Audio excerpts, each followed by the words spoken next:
Hello mga kapako. Welcome to mini vlog Pansit Bihon Cooking Edition. So ngayon naman kita nakapag-upload, and actually sikang during bagyong uwan ini, and dahil sa may kitang kuryente and signal, so ngayon kita lang ang ma-upload. So ayan, so during kang typhoon uwan, so may kitang magini po is nagluto kita ning sa tuyang merindalan that time, which is pansit bihon nga ni. So first time ko magluto na yung pansit tapos bihon with matching. So naging successful man si kinaluwasan. So dalaan na lang si naging cooking episode ko na ini.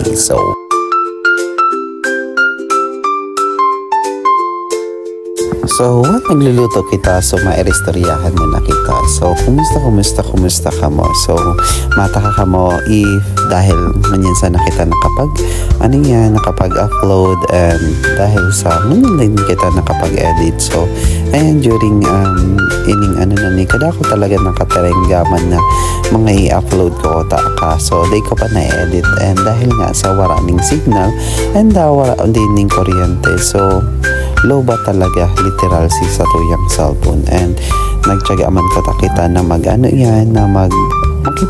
ma-charge sa mga generator and solar na. Kaso yun nga, may man talaga ning signal. So gamit ko na na SIM card, si network is mayo din wifi sa muya, kasi syempre mayo man nga ning kuryente. And of course ngayon lang nagkabalik ning si gamit ko nga na network is mayo pa. Pasalamat na lang may kuryente and may wifi, so nakapag-edit na kita and nakapag-upload. So I hope na ligtas ang lambang saro sa tuya, and sana tarabang kita na maging makusog ang kada saro, and mai-survive ulit and makabangon ulit sa trahedya or sa kalamidad na ning inaagihan ta. And sabi nga ni Kan, ang mga harungan ng mga property ta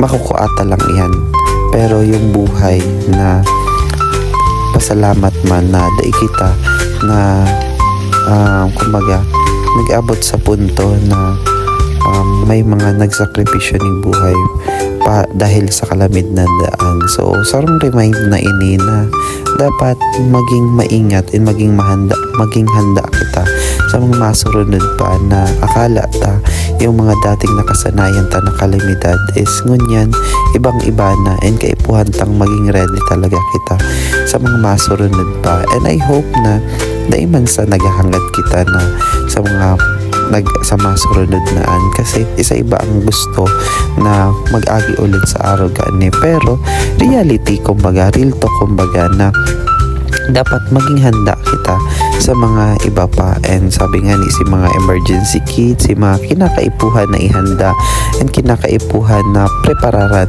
is dapat ihanda ta. And syempre yung buhay ta na rin pa kita mahanda kumbaga kung niyaon na si kalamidad. So dapat before i-ready na. So kung halimbawa si mga dapat ihanda na, kasi mas maray nang maging handa kita dawa makusog manan or wako, at least handa kita, kasi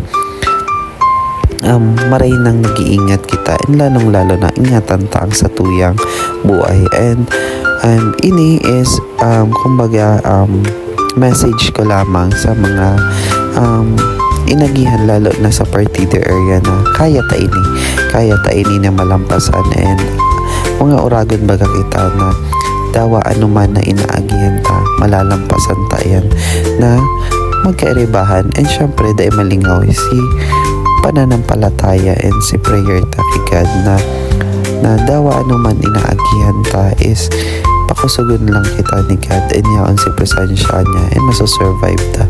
So I hope na ingatan kita, and sana